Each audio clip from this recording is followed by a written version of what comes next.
Hello, Bulls fans, and welcome to the CHGO Bulls Podcast here on a Tuesday evening. Thank you, everyone, for joining us here on YouTube. If you're listening to us on Apple, Spotify, we appreciate you too. I am Mark K from Australia, joined as always by William the Goat Gottlieb. William, how are you, sir? I am doing better than our friend Torrey Craig.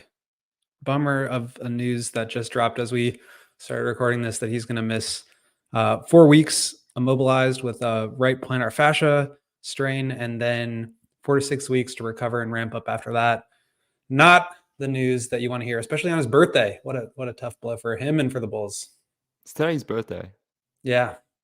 Jeez, that's tough. That's tough. Yeah, we were planning on speaking on a lot of positive things today, I suppose, given that the Bulls have been playing some really good basketball, 6-3 over their last 9 games. Obviously, an impressive win last night against the Philadelphia 76ers.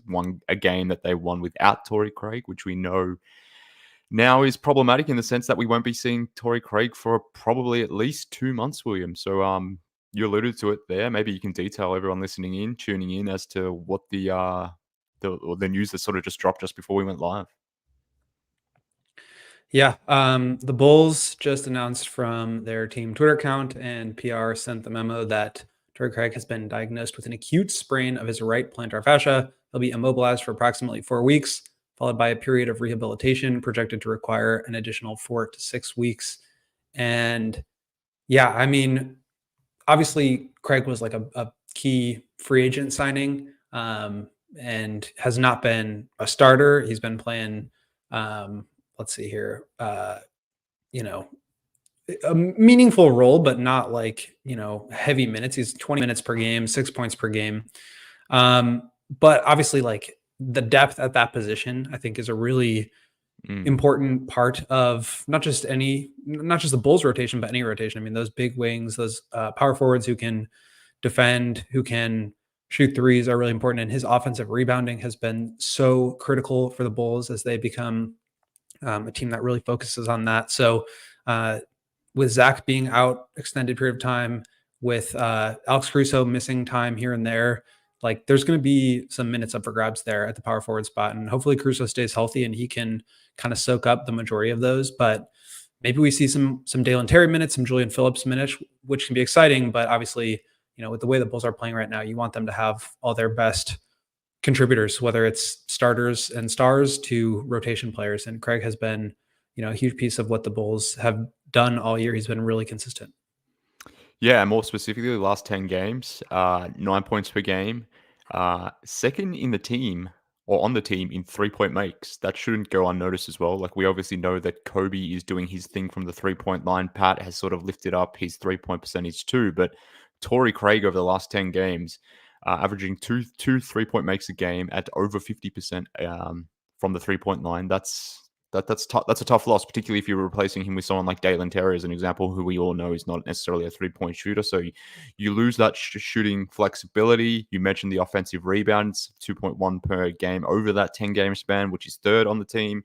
That's a critical element for the Bulls as well, who have been a very, very good offensive rebounding team over the last 10 games. So Craig has added a dynamic to this team, particularly like when you take Pat off the court, that you could put on a facsimile of Pat in a lot of respects, both in terms of size, game, those sorts of things. But there's been lineups out there where Billy has been playing both of those guys too, where you could put out two big 6'7", 6'8" wings who can guard up in the way that Torrey and Pat can do. Like, you just lose that flexibility. And Craig has been very, very important as well in those Caruso-less minutes, whether that's because Caruso's been out injured or just been off the floor. Like, having Craig go out there and, bring that defensive intensity and that hustle that he has been, to lose that now and to lose that 20 minutes per game that he has been playing over those last 10 games, it's going to be a tough place to sort of fill that. And how Billy goes to do that, I don't know. I guess you got to pray and hope that Caruso stays healthy, because otherwise you are diving into the bench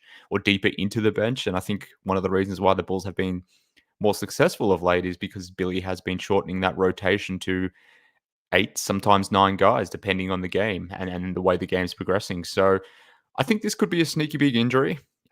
Torrey Craig is an important part of this team, and the fact that it's a long-term injury at minimum probably 8 weeks, possibly 10 weeks, maybe longer, depending on how it recovers. Like, this is actually pretty substantial news. And I think the other piece here, and we'll talk more about this stuff in, the later part of the show, but like to me, he was a big trade chip that could be on the table for the Bulls. Like, looking at some of the potential destinations for Zach LaVine, the Lakers, the Kings, like those are teams that would probably have to send a contributor, big piece of their rotation at power forward back to the Bulls in order to match salaries.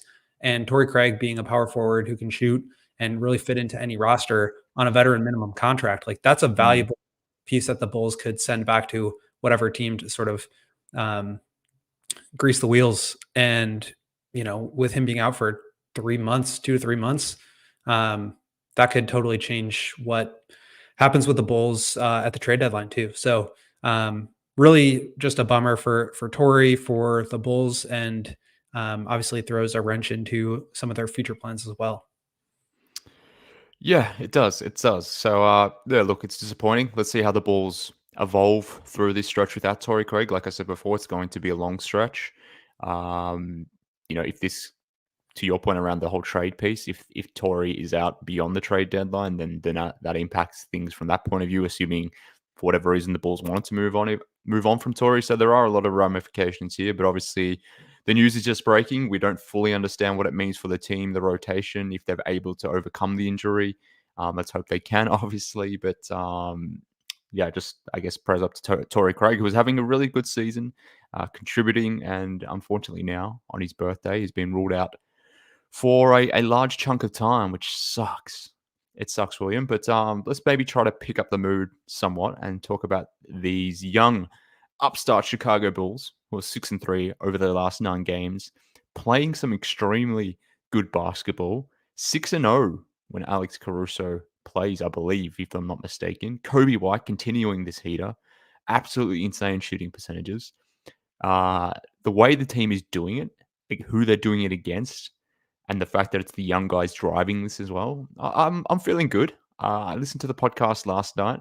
There's some interesting takes from all angles last night. I kind of agreed with all of you guys in some respects, but I want to expand on this. The fact that the Bulls are playing good, they're playing good against good teams as well. And like I said before, it's generally been the young guys that have driven this sorts of things. So I know this is a small sample size, William, that it's only 9 games. And I don't necessarily think we should just ignore the previous 19 games or whatever it may have been. But maybe that's what we can discuss, is what should we be doing here? What sample size should we be pouring more attention into?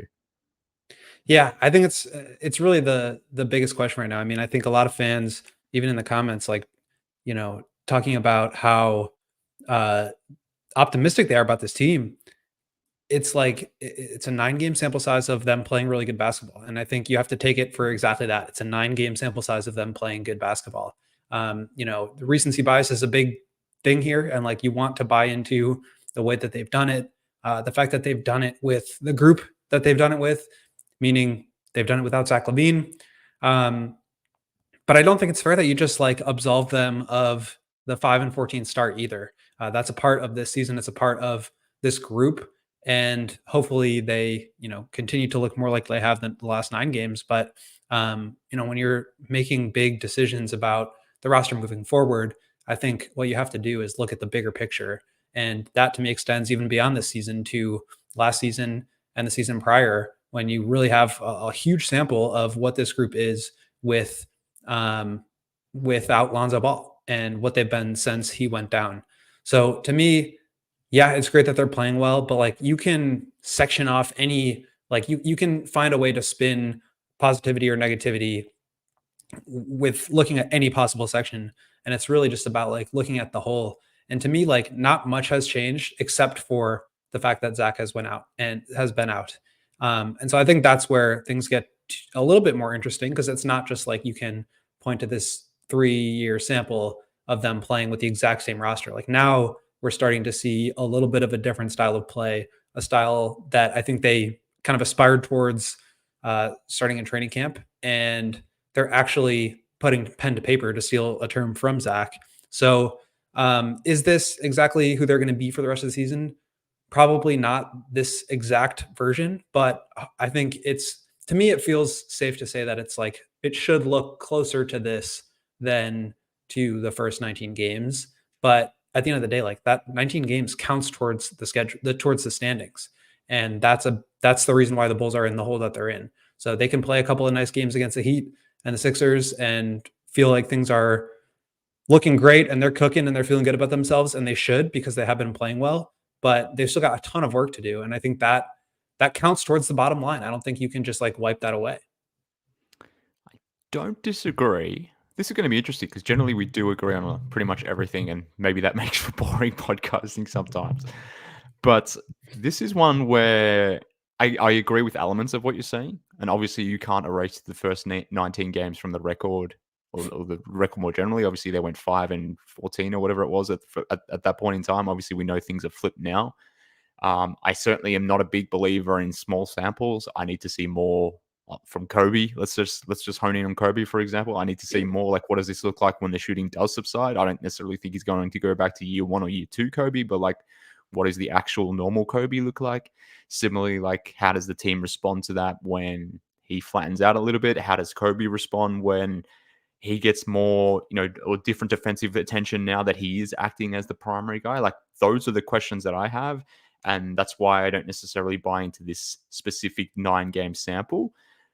So I get what you're saying in terms of small sample sizes, how you can cut it to make it look all different ways and shapes and sizes, and how we can't necessarily erase the first 19 games. But at the same time, I just can't ignore the line of demarcation as to how this team has responded post-Zach. Let's just call it that. And for me, particularly like just how I view the game, and particularly with the game of the basketball, where every action you do and how both sides of the court is connected, vibes matter so much to this sport and to teams. And the way this team is talking about themselves and the way they're playing right now, I don't think we can just sort of look to that first 19 games and look at this current 9-game sample and say this is still the same team. Like, I think things can change. Obviously, that first 19 games is going to impact this team from a win-loss perspective, which may ultimately impact what this team does this season in terms of whether they're a playing team, assuming they can get back to the play-in, or hell, maybe if things didn't pan out the way they did in the first 19 games, maybe we could be talking about a playoff team. But so to your point, yes, the first 19 games are what they are from a win-loss point of view, but they count towards the record. They absolutely do. But I also think this is a very different basketball team. And we're going to talk a lot about Zach in segment 2 and 3 about this show, on this show rather. But I can't ignore what this team is telling me over the last 9 games.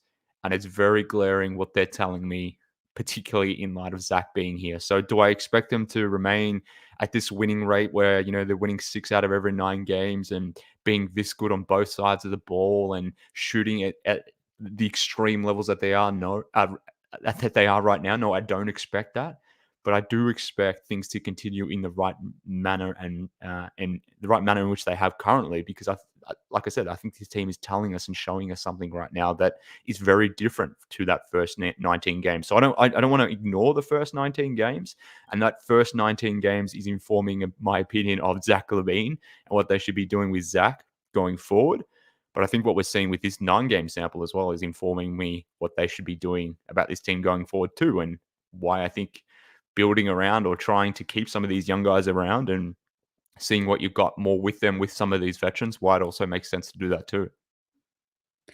Well, why don't you go into more detail then about what about this stretch has been so convincing? Because clearly they're playing a lot better. I'm not taking that away from them. No. My whole point is, like, they've played really poorly at times this season, and they played a lot better at times this season. All of that counts towards the season. And I think clearly, like you mentioned, that line of demarcation with Zach being out, there has been a lot that's different about this team. So, like, what about the way that they play during the stretch has you buying stock and makes you feel like there's, whether, like, for example, Coby's probably not going to be a 50% three-point shooter on 9.5 attempts per game for the rest of his life. Like, that's just not realistic. But I think there's a lot within his game that makes me feel confident that even if he's not shooting at that level, he's still going to be really good. the way that he's driving, the way that he's passing out of pick and roll, the fact that he hasn't shot the ball well at the rim. I think there's a lot of scope for improvement there. So there's plenty of examples for me within Coby's game, and frankly, within the whole team, that make me feel like this is, like I said, a lot closer to the version of the team I expect to see moving forward. But I guess what specifically in your mind are you looking at when you say, post Zach LaVine injury, that these are X, Y, and Z things that I think can sustain throughout the rest of this season and beyond? Well, let me be clear. So I still think this needs to be a rebuild of some shape and form. I don't necessarily think it needs to be torn down to the studs, because Coby has shown me more than maybe what I was expecting. Even Pat and I have probably shown me more than what I've been expecting, to be honest, too. But in terms of the way they're going about it, and as we can see on the comment here on the screen from Michael Henneman, like the fact that they're doing this against the competition that they are, like that to me adds weight, I guess. Like if they were doing this against Charlotte and San Antonio and Washington and running up the score and winning games against those teams, which they have done, to be fair, they did beat the Spurs and the Hornets, but they've also had some pretty impressive wins against real teams. And even in some of these losses, they've been very, very close losses. Like if you're going to lose on a last second jumper to Jimmy Butler in a game that the team more generally plays extremely good basketball on both sides of the ball, I'm going to be happy with that. So taking a step back, just to be very clear, like I still think this needs to be a rebuild. I still don't think there's enough blue chip young assets on this team. I still think you need to trade Zach and Caruso. Like those holistic things that I believe in are still true. But what I'm enjoying right now is the offensive flow, as an example. The way the team is getting into their initial action, the way things are flowing to second side stuff, the way that the usage is split the way it is. It wasn't the game against the Sixers, whoever they played the prior game. The mix in the usage was just beautiful. Like every starter had between 11 to 13, 14 shots, something like that. The way the ball is flowing, the fact that I don't have to sit here now, William, and think about and talk about how Zach, DeMar, and Vooch can't coexist, like that, because that hasn't been a thought in my head and something that I haven't had to really put much mental energy towards over the last 2 to 3 weeks. It has just made watching Bulls basketball extremely more interesting. And the fact that Coby is such a better fit with DeMar and with DeMar and Vooch, the way Pat has sort of found his flow within the offense, and how the team is just able to now to get more defensive versatility on the floor without Zach as well. Like I'm enjoying what they're doing on defense too. So I guess what I'm saying is I'm just liking what I'm seeing more generally across both sides of the ball. I will always say that both sides of the ball are connected. The way the offense is flowing and humming with Coby and DeMar and Vooch all finding this synergy amongst each other, and how that's leading into good offense, which ultimately is helping their defense. Like those elements I do think are sustainable, even if the shooting does cool down. And the fact that this team is playing for each other, like I said, coming back to what I said before, I still believe in a rebuild. I still don't believe in necessarily the young talent on here. I need to see more younger pieces in addition to Pat and Coby and Io for me to feel comfortable where this next iteration of the team is ultimately heading. So I don't necessarily want this to be a 38-win team and they lose out on potentially procuring that young talent that I really want. But at the same time, in the moment, based on the games that we're seeing and the growth that we're seeing from these guys, particularly the younger players and the development they're showing whilst playing with the vets, like to me, it's just encouraging. And I don't really have anything bad to say right now, because everything this team is doing, whether it's holistically as a team or the players more specifically, they're answering all of the questions, all of my hopes. Like, for example, like Pat. I know people like to suggest that I'm a Patrick Williams hater and that, I only speak ill will of Patrick Williams. But I haven't said a bad thing about Patrick for the last month. And the reason for that is he's doing what I've always asked him to do. Similar with Io, like he's doing it on both sides of the ball. Coby White, like I was a Coby detractor in years past. He has now shut me the fuck up because he's playing extremely good basketball. So when you do good things, I'm going to enjoy them. But at the same time, like I can take a step back and still think that holistically things need to change. But right now, I guess I'm just enjoying good basketball because it's been a nice reprieve. And it's happening in the manner in which I hoped it would. Yeah, no, I think all that's fair. I mean, I'm not disagreeing with the way that they're playing. I don't think you can. Yeah, It's no, like I you're know either that. watching them Yeah. play good basketball or you're not watching them. Well, I'm not saying you are. I think that's what the comments are offering at me right now. But Yeah, I mean, obviously they're playing a lot better, and obviously there's like reasons for optimism there. Um, to me, it's like, you know, is this going to be like, I guess, yeah, we're just going to need to see this for more than 9 games before we make any, uh, grand conclusions about what this is. And I wonder, like, at what point that I will be convinced that like this is who they are. But yeah, like winning games against the Heat and the Sixers and playing the Bucks as closely as they did and beating them as part of that initial win streak, like, yeah, it's 100%. It's been great, and it's been, I think, the version of the team that we should have seen all along. So yeah, I don't know if you want to maybe get into some of that rebuild stuff, because I thought that was that's kind of where I wanted to take this from the get, and I Yeah, okay. think Well, look, I, this I think we can make grand conclusions. To be very clear, I think we can sit here and say that this isn't enough. Like, if it just depends on the scope of the conversation and the perspective of the conversation. If we're talking about where we see this team in 3 to 5 years' time, a team centered around Coby, Io, and Pat, to me, isn't enough. I maintain that view, even though that I'm enjoying what I see right now. So I think we can still make grand conclusions, and I'm more than happy to do so. And maybe we spend some time maybe doing so after an ad break, because we've got to pay some bills, William. And we appreciate the fact that DraftKings are here to help us pay said bills, but also the DraftKings are here to help us enjoy our sports, to help us make money when we're watching these Bulls do their thing. is that you're leading me into reading the That ad was read my about lead in for DraftKings? you to pick it Okay, up. Yeah, just I thought making that sure. was. Yeah, look, you and I just don't right now have the same synergy that Coby White and DeMar DeRozan do, but we'll work on that. We'll get better. It's fine. We're working on it. But for everybody else, and for NFL fans in particular, it's time to unwrap nonstop football action, because this holiday season, throw down big on big matchups at DraftKings Sportsbook, an official sports betting partner of the NFL.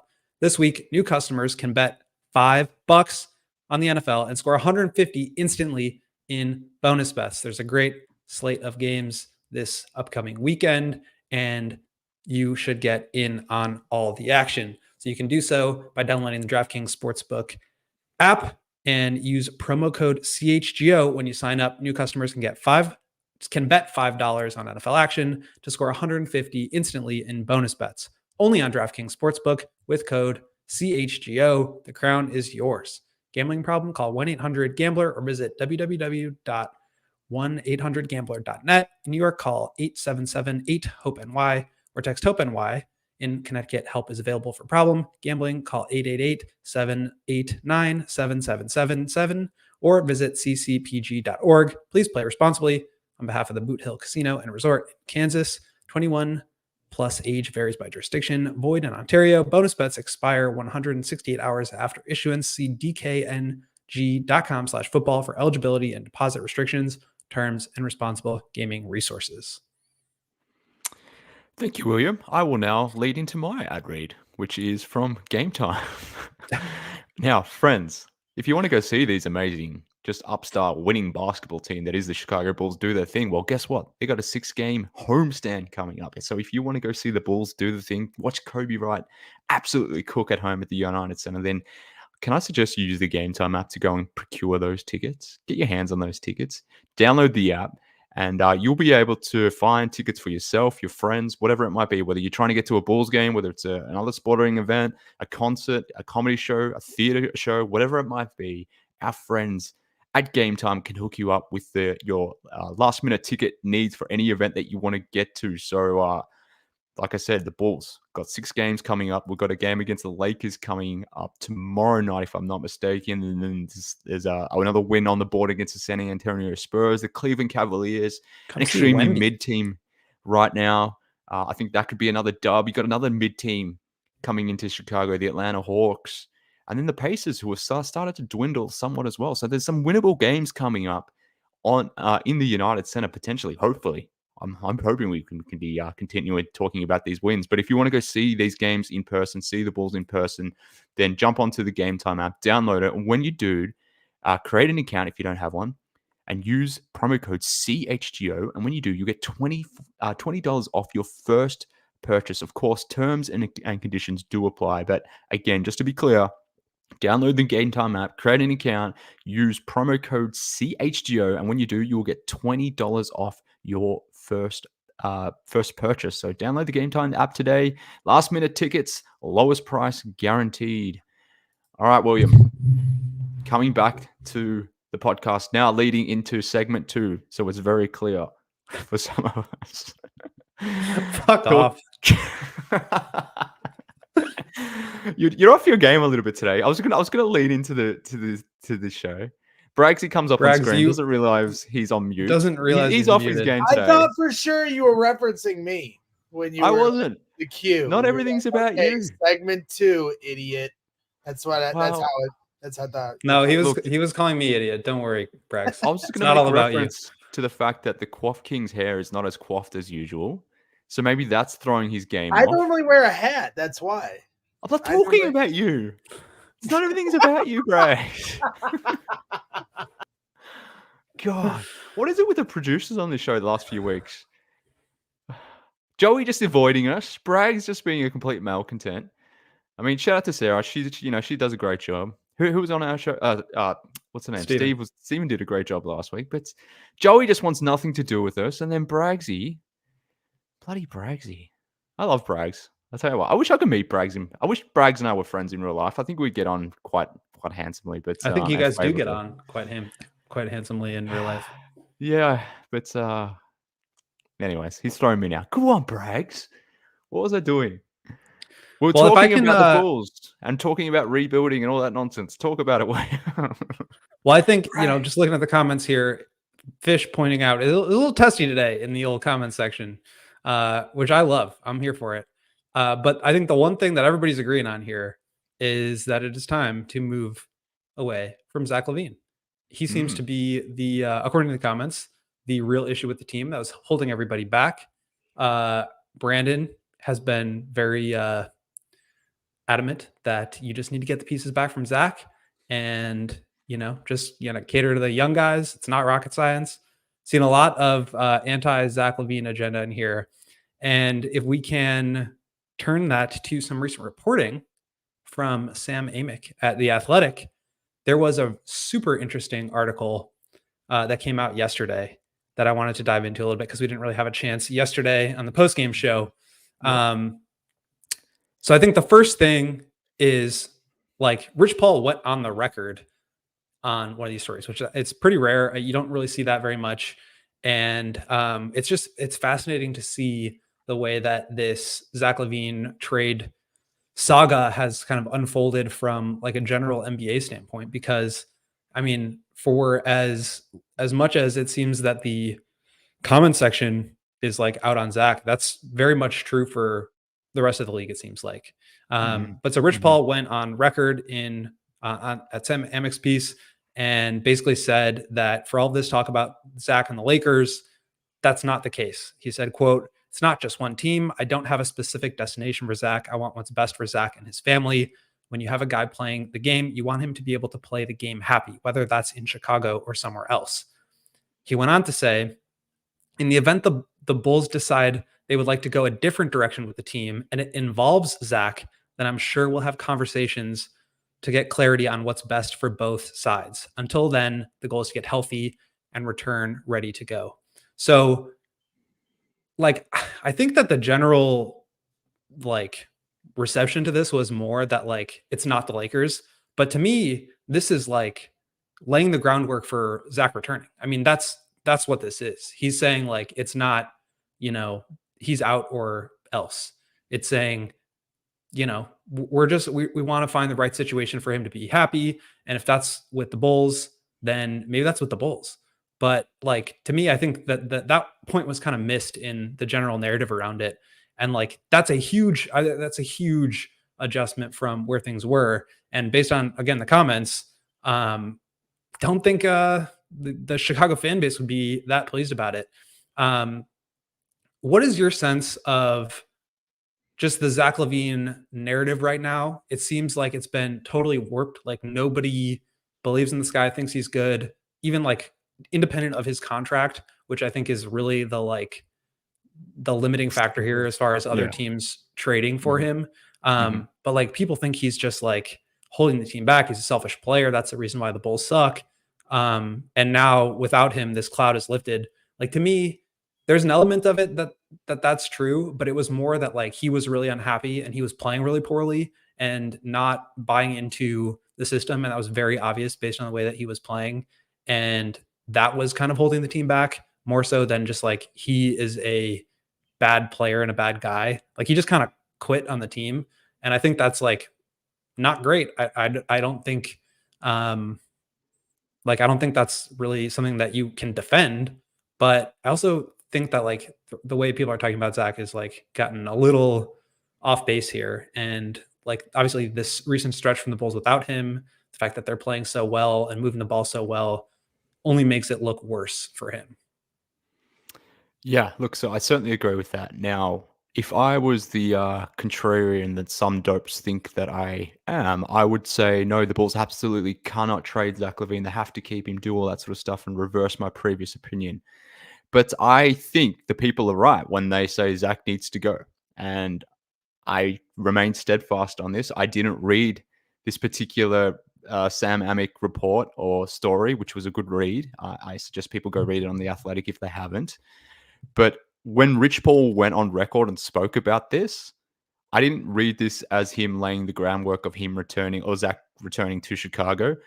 What I read into this was, Rich trying to sort of reestablish that, hey, Zach is actually a good guy, someone that's amenable to playing in multiple places, not necessarily just the Los Angeles thing. Maybe teams are scared away or not necessarily interested in offering something to the Bulls for Zach because they just think he's someone that's, got his, one track mind for LA type thing. So maybe this was just Rich Paul doing the thing whereby he's trying to get more teams into this, trying to get Zach to somewhere else away from Chicago. Like that's the way I read into this specific thing, with the focus of this story being the Sacramento Kings. So even though there was that line in there from Rich Paul saying whether Zach's returning to Chicago or playing somewhere else, that he would be amenable to that thing.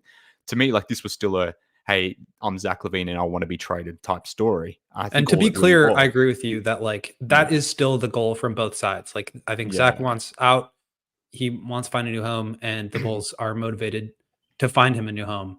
But the fact that like this story led with this line that, I'm sure we'll get clarity on what's best for both sides if they decide to go another direction that involves Zach. I mean, that is a kind of a bombshell that they would like lead that story with kind of not laying the groundwork for a return, but expressing that like a return is not totally off the table. And the reason I think they're saying that is because right now, with the way Zach's trade market is, there isn't a trade market. And so from the Bulls' perspective, like, do you salary dump him? I mean, like, they mentioned the Kings, and maybe we just get into that quote here real quick because that obviously is a piece of this here, but he went on to talk about the Kings and what their plan is. And there's a quote that says, "It's still worth highlighting that the Kings' current roster focus appears to be on the value of adding additional shooting and offense above all else. OG Anunoby, more specifically, does not appear to be of significant interest to the Kings. And per league sources, LaVine would be very amenable to a Sacramento move that would make him Fox's backcourt mate." So obviously, I think Zach has interest in going to Sacramento.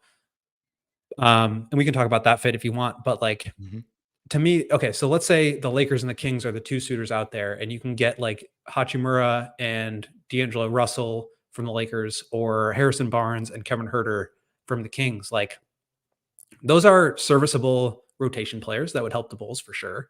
But are they really unloading the draft capital tank? Are they giving up young players? Do they have young players to give up that are interesting? I don't really feel that way. And, the other whole piece of the story is like Zach's contract is so big that, it doesn't really make sense for teams to, overpay to acquire him, because that's a huge risk on their part.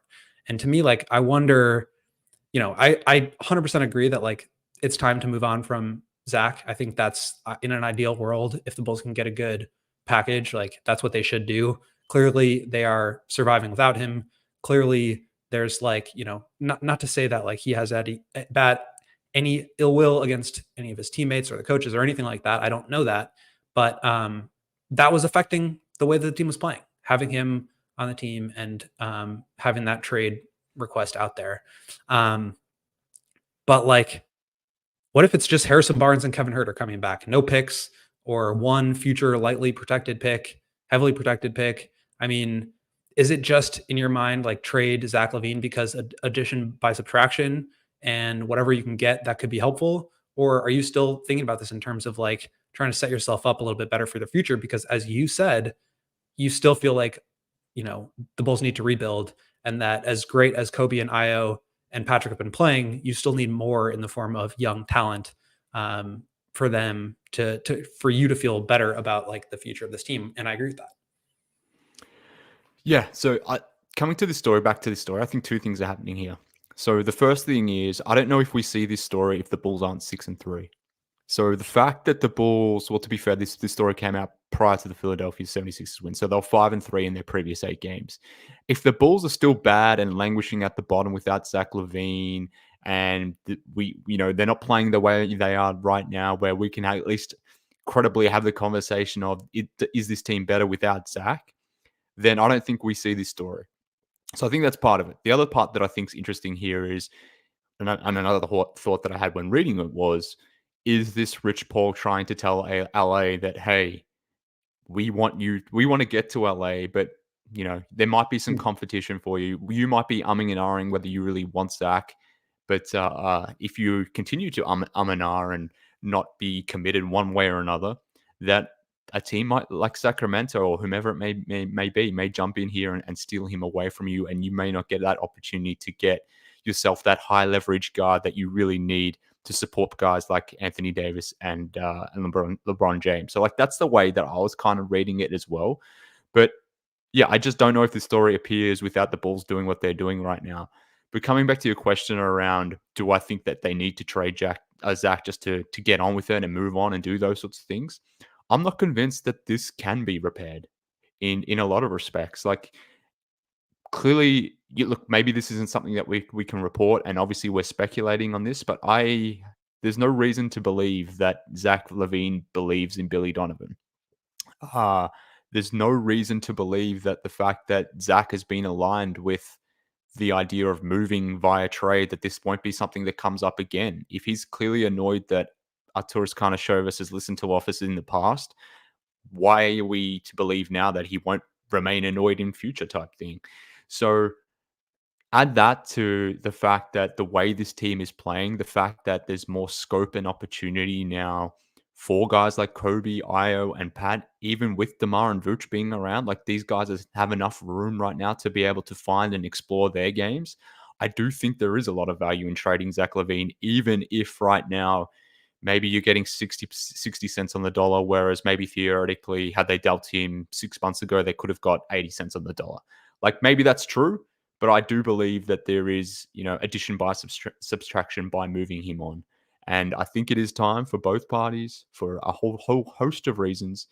But ultimately, I'm disappointed in Zach, and I don't think people are wrong if they are disappointed in him too, because I don't think he's good enough to play the I'm a superstar card. I'm going to sit out and watch this team just, completely dismantle around me type thing.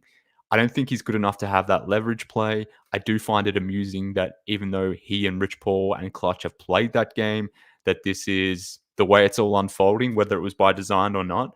So I don't have much sympathy for him. Sadly, unfortunately, I'm prepared for it to be over. I want it to be over. I want Zach LaVine to be gone for a number of different reasons. But yeah, that's kind of where I'm at. And I don't think people are wrong for feeling that way. I'm not saying you are wrong to feel that way, and I don't necessarily disagree. But to me, just the way that this trade market has materialized, and a lot can still change between now and February 8th.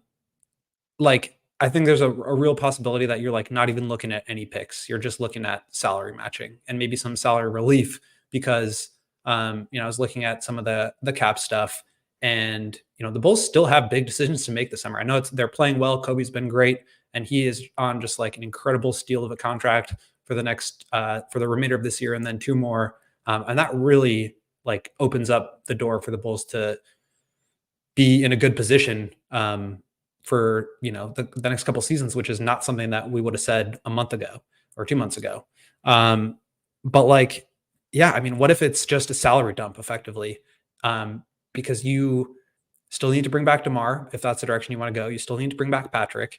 And if you're bringing back DeMar for a raise, which is kind of what it seems like he wants, or even like the same dollar value, and you bring back Patrick at $15 million a year, which is less than what he wanted. He wanted in like the 20 to 22 range, and the Bulls were offering less than that. Like, so you get a value deal on Patrick, you get DeMar back for what he's making now, which is less than what he wants. You're still like $5 million, $4.5 million into the luxury tax if you don't trade Zach. So a big piece of this trade is going to be, can the Bulls get some salary relief? Because that's the only way they can bring this group back.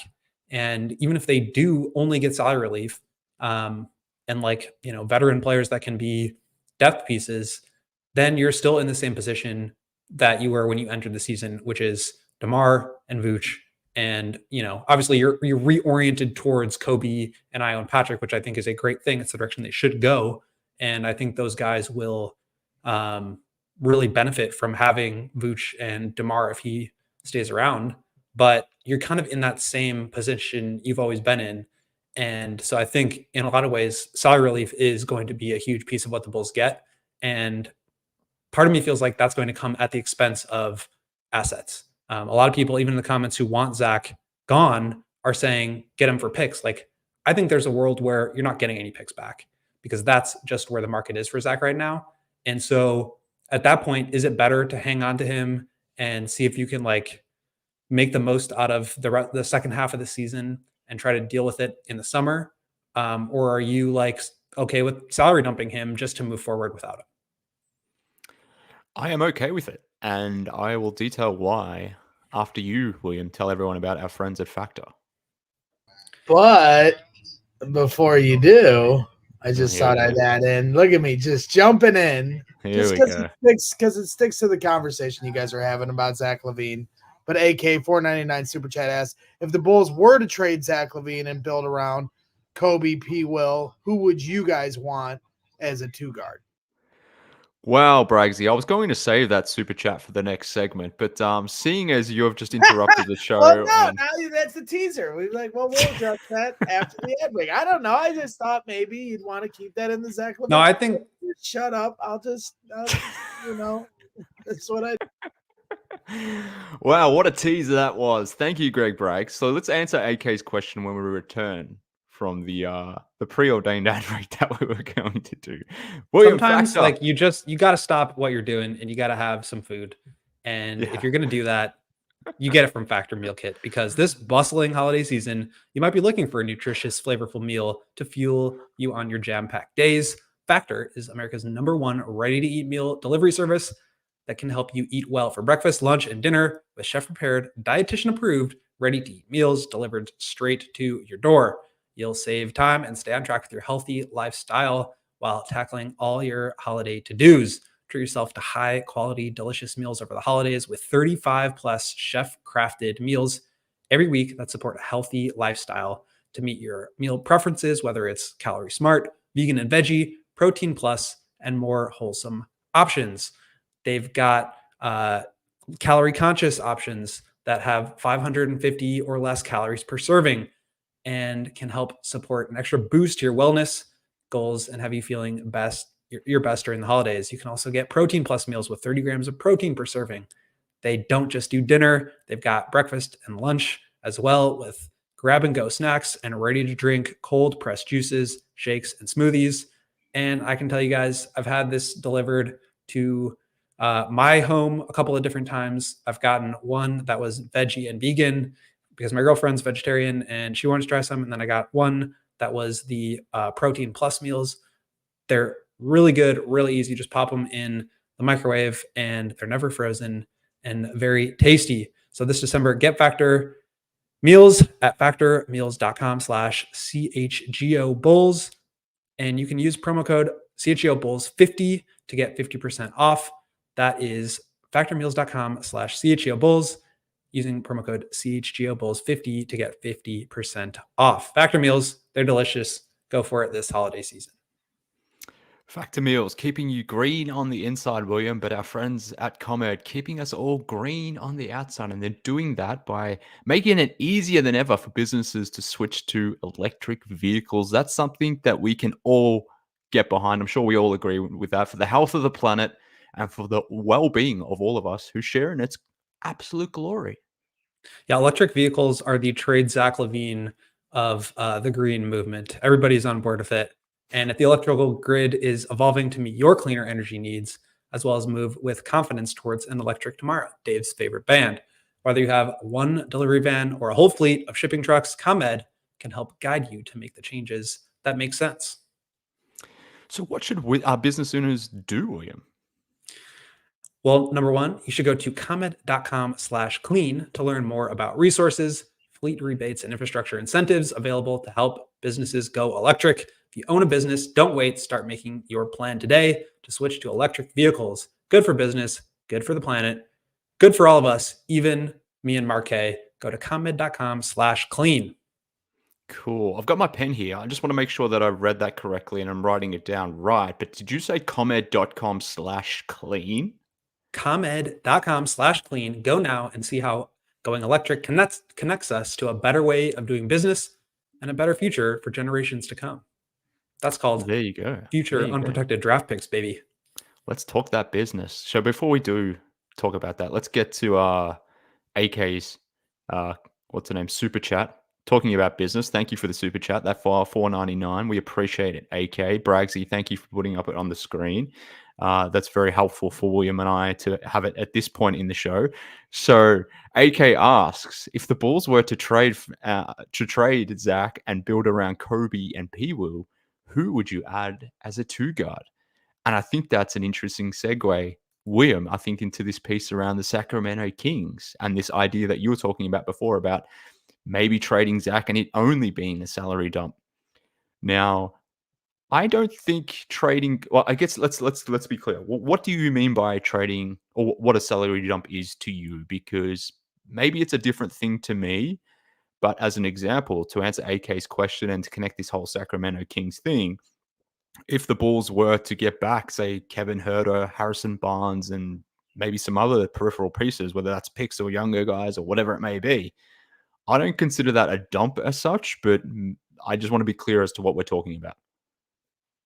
I would say a salary dump is a move that does not net the Bulls any future draft capital or very limited, heavily protected future draft capital, and no premium young assets. And what I mean by that is high-end prospects that have either shown something in the league or are, recently highly drafted players. Okay, cool. So I don't disagree necessarily, but I think what I want to avoid, and this is just for me, more generally what I try to do with any transaction, whether it's Bulls related or not, is I don't necessarily want to just think about this move in isolation. Now, obviously, yes, if I can get back Kevin Huerter, Barnes and multiple first round picks, I would love to do that deal. But if for whatever reason I can't do that, and I think this team is better to move on with Zach LaVine, and I can only get back, let's say it's just Huerter and Barnes, that saves the Bulls about $10 million in money this year. Let's say it's just those two for Zach and Torrey Craig, who obviously, we just talked about as being injured. So you get an additional piece at power forward who can give you solid minutes, who can defend and shoot threes, who's a veteran, who has won championships, who knows what to do and where to be and how to play. And you get Kevin Huerter, who's obviously a little bit younger, great movement shooter, but not somebody that has, I think, probably like a ton of untapped upside for him to, become a star down the line. Yeah, I agree with all that. So I guess where I was going to go with that is, but the deal doesn't necessarily have to stop there. And what I mean by that is you can have someone like Kevin Huerter come into Chicago, not only help the team now, but potentially build value around him as well. And maybe you could flip someone like Kevin Huerter to a team at the deadline. A contender would always love to have a movement shooter like someone like Kevin Huerter. So could you flip him for a first and a couple seconds or whatever it may be? Or maybe you flip him for a young role guy who's currently entered the league, but maybe has some scope in being something more. Like that's where my mind goes, I suppose. So I don't necessarily think the deal has to stop at Herter and Barnes.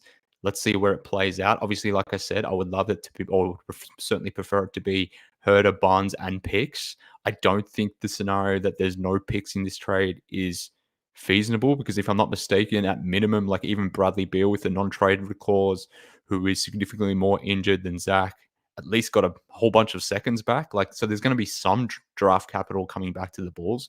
I think you could get at least one first round pick.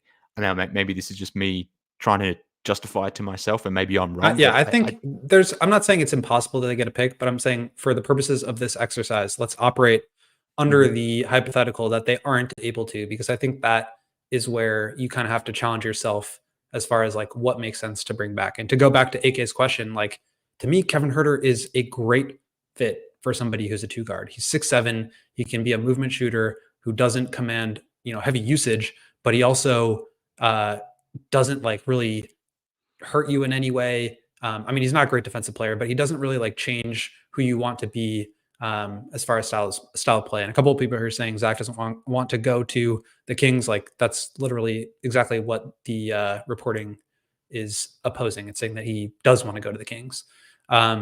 So let's say that they can make that move. Like Huerter would be a great target for me as far as somebody who would be a starting shooting guard, who adds size and length, who adds more 3-point shooting. I think he'd be great. Yeah, I think he'd be great. Yeah. And look, and Harrison Barnes, another really good veteran to have in the locker room to help support, particularly someone like Pat. I think he would be great for Patrick's development, in addition to what you're already getting from DeMar and Vooch. So I would probably still do some sort of deal in that in that scope. So if you're not giving me first round picks, then you probably have to give me other things. Like maybe you're giving me Davion Mitchell as well, in addition to Huerter and Harrison Barnes, because maybe the Kings don't want to necessarily go. Like the Kings would be taking on a lot more money in that deal if it's just Barnes and Huerter. Maybe they don't necessarily want to take it all on. Maybe there's other components to the deal that make sense. Maybe there's other things the Bulls can give up to get back some picks. Maybe it's someone like Andre Drummond. Whatever the scope of it looks like, I don't think the deal would end just at Huerter and Barnes. So I understand we're playing this hypothetical game, but it's, for me, it's hard to play this hypothetical because I just don't believe it's true or would be the likely outcome. So I guess that's where I'm getting stuck on it.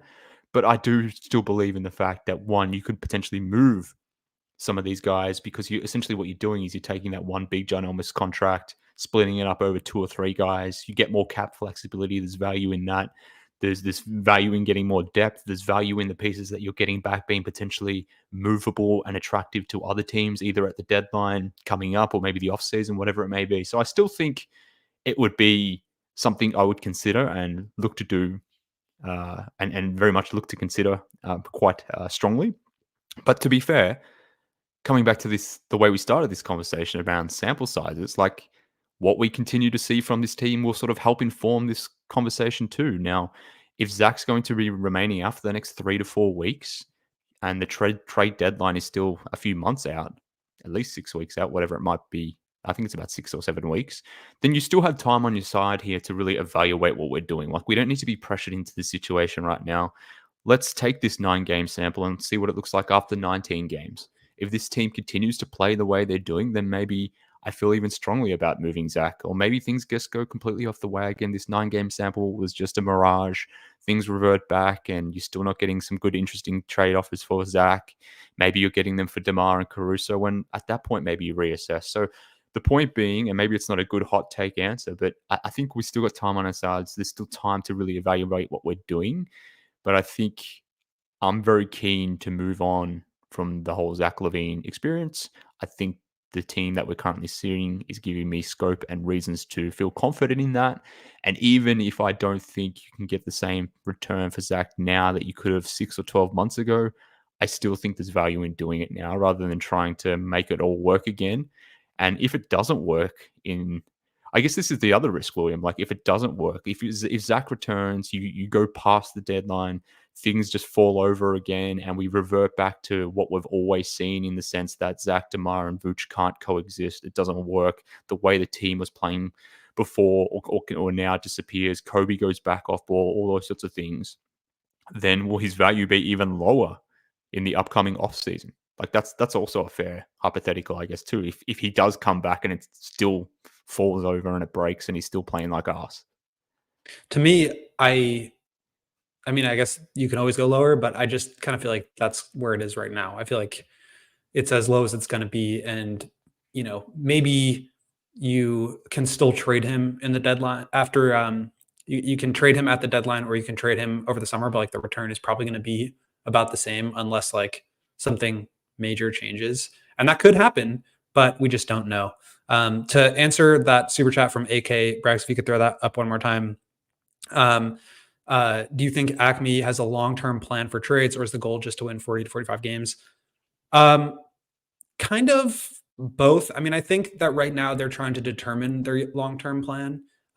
They like we kind of talked about, they have a huge decision to make with DeRozan and whether they want to extend him beyond the season. And I think it feels to me like they will. Obviously, that could change or that could just not be true. But I think the way that, the reason the Bulls are succeeding right now is because Coby White and Patrick Williams and Ayo have taken a huge step forward. And the reason they're taking a step forward is because they've all kind of taken a share of that vacated usage and scoring opportunity that Zach left behind.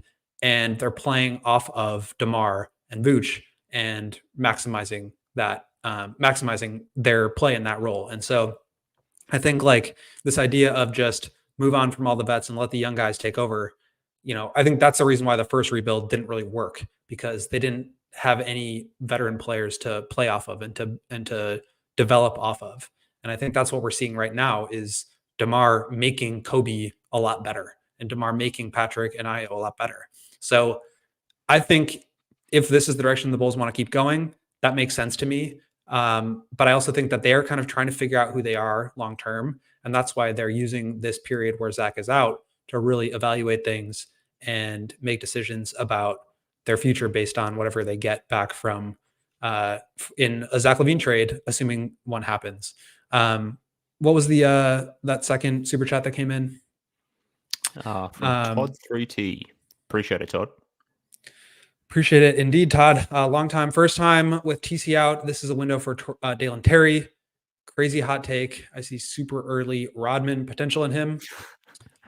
He definitely has some energy and some attitude. I'll give you that.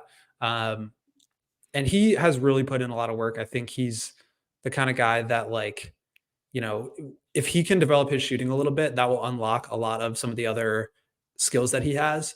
But to me, he's still pretty far away. He had a nice game last night, had some good moments, I think it was like the most minutes he's played all year. But it's just like we're going to have to see a lot more of him before we can really even factor him into these conversations. And again, if we're talking about, AK using this opportunity, that's got to be a piece of it, is to see what you have in some of your younger players, Dalen Terry, Julian Phillips included. Dalen Terry, a good rebounder for a guard. So maybe that's where the Dennis Rodman comparison can draw some parallels too. But appreciate that, Todd.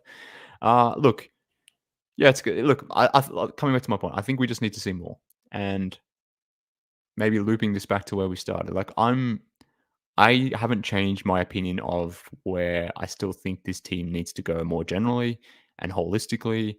I still don't believe in this team over the next 2 to 3 years, because at some point DeMar and Vooch are going to drop off, and their creation right now and the support that they're providing to these younger guys is super helpful. But in the event that DeMar really ages out, and that could be as soon as next season if it doesn't happen at the end of this season, let's assume that happens. Well, where is that secondary creation coming from? Who is going to support Coby White in doing so? Like, that's a concern that I have with DeMar or without DeMar. So I still have my long-term issues with this team. I still don't believe that this team has enough blue chip talent for me to really buy into this team being a young, hopeful thing, like I would if I was an Orlando fan or an OKC fan, or insert rebuild that's going really well that I am envious of. But there are still good things happening here. So I think we can be good enough to acknowledge the issues that may arise down the future, whilst also sort of celebrating these momentary successes whilst they are happening. And given where the start of this season was, and things were absolutely terrible, the Bulls were the laughingstock of the NBA. They were 5-14. Zach was disgruntled. The whole thing was just not a vibe at all. The fact that the team is playing the way they are, connected for each other on both sides of the ball, I'm just happy right now. Like, I'm enjoying this momentary few weeks of good basketball, and I think we can have that whilst also keeping our eyes on the bigger picture. And yeah, that's currently where I'm at as a Bulls fan, William, and I'm happy with that, and I'm happy to be podcasting with you too. That always makes me happy. And I'm happy to be here with you too. I've got a little bit more I want to hit on that topic. So if it's okay with Braggs and you to go a little bit long, just a couple more minutes, I want to touch on that a little bit more. But first, another word from our sponsor.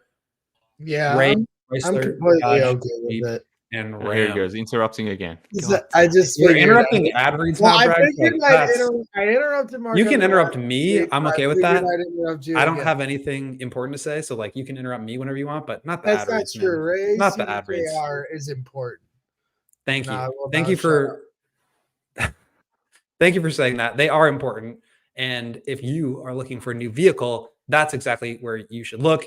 Our partners, Ray, Chrysler, Dodge, Jeep, and Ram in Fox Lake, and they are making room for their incoming 2024 vehicles. You know what that means? You'll be able to shop incredible savings on every new vehicle in stock during their limited time wrap up the year sales event. For a limited time, get 15% off new 2024 Jeep Grand Cherokee with the dealer discount at Ray CDJR. You'll always be able to shop on Chicagoland's largest inventories and drive home with more money in your pocket than you'd expect, thanks to the Ray Price Promise. Don't miss out. Shop great deals all month long and save big because Ray CDJR makes buying a new vehicle more affordable than ever.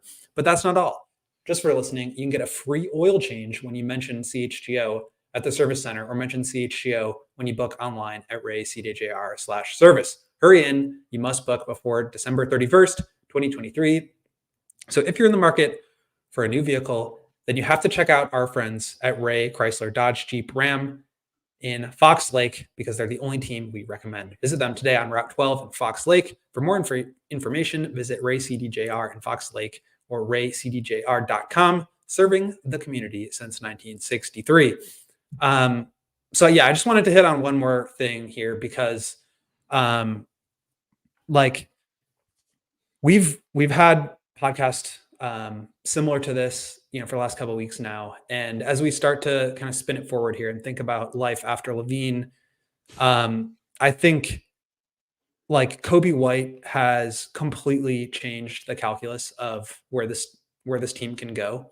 Mm-hmm. And I don't want that to be lost in this conversation. Like, I think everybody's praising his play lately and with great reason. Like, he's just been out of his mind.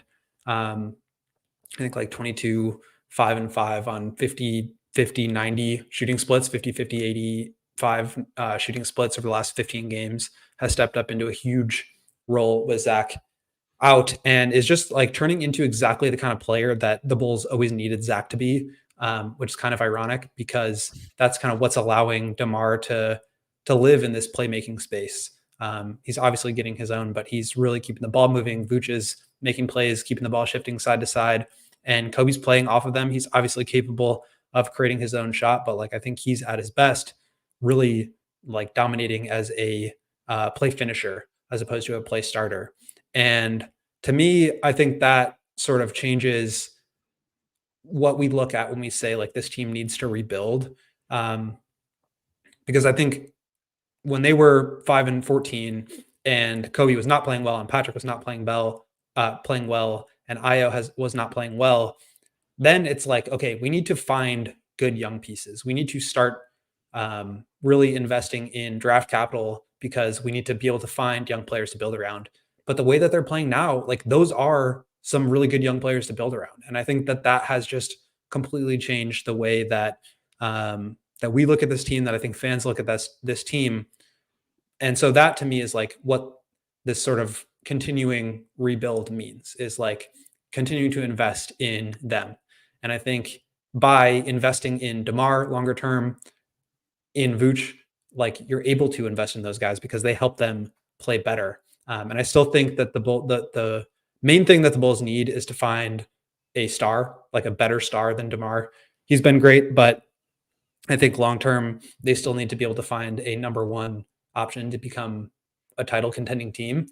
And I don't think that they've really given themselves a lot of ways to do that. They don't really have a ton in the way of additional draft capital coming in. I don't really see, as well as they played, any of the guys that they have becoming like true top 15, top 20 players in the league. Maybe that's the case. I don't want to like say that's impossible, but just based on what we've seen so far, I don't see that that's the case. And so I still think that that's ultimately what they need to find. I think that's the hardest thing to find, but I do think they're in, like, I made that joke a couple weeks ago about how the Bulls have the bleakest future. Like, Coby has completely wiped that away. Like, he's just been so good. Patrick has been so good that now they are playing in a different league a little bit. And so, like, yeah, you're absolutely right that you can take a little bit more joy in the success that they're having, because it means that the young players are playing well. They're doing it because the young players are playing well, and they're playing well off of the stars, and those stars will not last forever. But I just think that puts the team in a totally different category than 3, 4, or 5 weeks ago. And yeah, maybe that does change the calculus of what you're looking for in a Zach LaVine trade. But they've really, in a lot of ways, like, lucked out that Coby has turned into this version of himself, because it just gives them more avenues, more optionality to be able to make moves moving forward. And I think that's another pro of Zach missing some time, is that they've just got a lot of time to try to figure out who they are and what their plan should be, because things are so different now. Yeah, look, I definitely agree. And I was there too, in the sense that I thought the Bulls were, in terms of young assets, if not the bottom, then sort of definitely bottom 5 in terms of young players. Now, I think Coby doing what Coby's doing has changed that some, but I don't know how much materially it has changed, because we're talking about Coby going from a role guy to being a guy. I still don't think he's the guy, but he's a guy now. So that makes me more confident than what I was 3, 4, 5 weeks ago. But look, coming back to what I said before, like, either Io and Pat need to make a Coby-sized leap for me to really feel differently about this young core, or you need to go and find someone else who's prepared to make that, or is capable in making that similar leap that Coby has. Now, I don't know how you do that, and in some respects, the Bulls were kind of screwed regardless from that path point of view. If we're thinking about the best way to acquire that type of talent is at the top of the draft, then being bad in 2024, when that draft or that type of player maybe doesn't exist at the top of the draft, or there's more unknowns about these players, like, this probably wasn't the year to maybe do it anyway. But obviously they've got picks owing in 2025, which may or may not convert. Who knows? But we also don't know what the Zach thing looks like. So yeah, it's an interesting thing, but like, I agree with you. Like, I still don't think this is enough if we're talking about the next iteration of the team. Like, Coby and Pat and Io isn't enough. You need Pat and Io to break out. You need Julian Phillips and Dalen Terry to become real guys, not just like end of rotation bench guys who maybe you can trust as 8th or 9 men. No, you need them to be more than that. Assuming you can't go out and find that top level guy somewhere else, whether it's with your own draft pick and you're taking and rebuilding, or maybe you trade Zach or Caruso, when if you get back a pick for those guys, you make the right pick, and the 12th overall selection that you drafted in a with the first round pick that you get back from Alex Caruso trade, like, maybe that guy hits and you get very, very lucky in that sense. Like, but that's the path at the moment, and I don't know how you fix that or solve that, William. And that's where I guess I come back to the doom and gloom thing from a longer term perspective. But coming back to the other thing, like, right now, that's why I'm maybe trying to take solace in what we're seeing now, because I don't necessarily believe in where things are headed, maybe more generally. But again, like, who knows? Let's see what happens, I guess. Yeah, I guess I don't have anything grand or sweeping to say beyond that, but let's just see. Coby's eclipsed my expectations. Maybe Patrick does the same, and maybe then my evaluation of the entire thing changes. But I do still think this team needs more younger talent on it, more blue chip talent. I don't think there would be a Bulls fan out there that disagrees with that. Maybe we have disagreements in terms of the method in how we go in and get that player. Maybe I'm wrong. Maybe there are some people out there that do think Coby, Pat, and Io is enough. I would like to think that that's a small minority, but you never know. But Look, before we jump out, we've got another super chat here from Maceo Allison. We appreciate you sending that one in. He asks, what do you guys think the Pelicans or Magic would offer for Zach or Caruso? Do you think they're interesting destinations or potentially likely destinations for either Zach or a Caruso? The Pelicans are an interesting one for Zach. Actually, really, both of them are for Zach. I think 29 teams in the league will be vying for Caruso, and I don't think the Bulls are trading him. But I think like if you put something together around like CJ McCollum, who has a pretty brutal contract, and that would be a reason I think for the Pelicans to be willing to attach an asset to move off of him. So maybe like Dyson Daniels and CJ McCollum for Zach. I'd be pretty excited about that. I think Dyson is a really nice young prospect. He can pass the ball, he can facilitate, he's an athlete, he can defend. He's Australian, so I'm sure you love it. And I think CJ kind of gives you most of what Zach gives you. So you get that extra scoring burst. He's obviously much smaller and not the defensive player. Not that Zach is a great defender either, but like I think he really hurts you on that end. So, but he's a great veteran, he's a great leader, and I think the money works. So maybe there's a pick involved in that. We'll have to see, but I can see that as a Zach destination. The Magic, they're an interesting one because they're so young, and as well as they're playing right now, like I wonder if they're going to press the hurry up button and like kind of go for it here. Their offense and their half court offense specifically is just horrendous. Like Franz and Paolo are great players, and I think they're going to be great players, but they really need some shot creation around them, and they need floor spacing around them. And so I could see Zach being a good fit there, but I also just don't know if they're going to be the team that's like ready to go full steam ahead. But they've got expiring contracts in Markelle Fultz, who I really like, and who I think, he plays at a great speed. He can get up and down. He's a great passer, great defender. He could be useful, does not shoot at all though, which could be a problem. And then, they've got expiring salaries in Jonathan Isaac and Joe Ingles. So they've got some guys and they've got draft picks. So it's just really a matter of like, and this is true for, any potential Zach destination is like, one, you're going to have to figure out if it's worth it for you.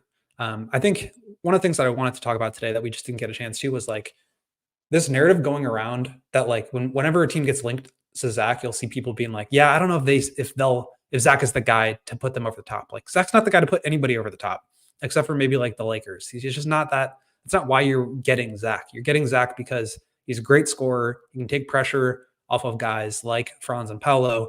And, if put in the right situation, he can make your team better.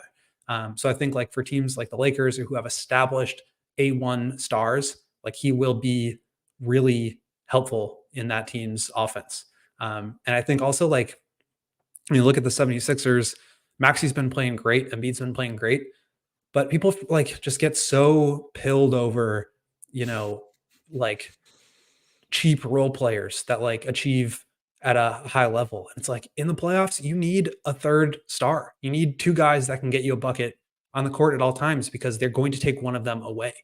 And I just think people kind of forget the value of that as a player archetype. And that's who Zach is. So yes, he's making a lot of money, but like if you want to achieve at a really high level, you kind of need a player like that. And if you have the right infrastructure around him, I think he can be really good in that role. So yeah, I still think the Lakers make the most sense.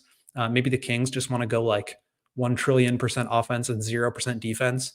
And if that's what they want to do, like that kind of makes sense to me. They also need another half court scorer for when one of Fox or Sabonis is off the court. But yeah, just this idea that like Zach is the guy you're going all in for. He's not costing you 3 first-round picks. Like nobody's paying that. Nobody's paying that price.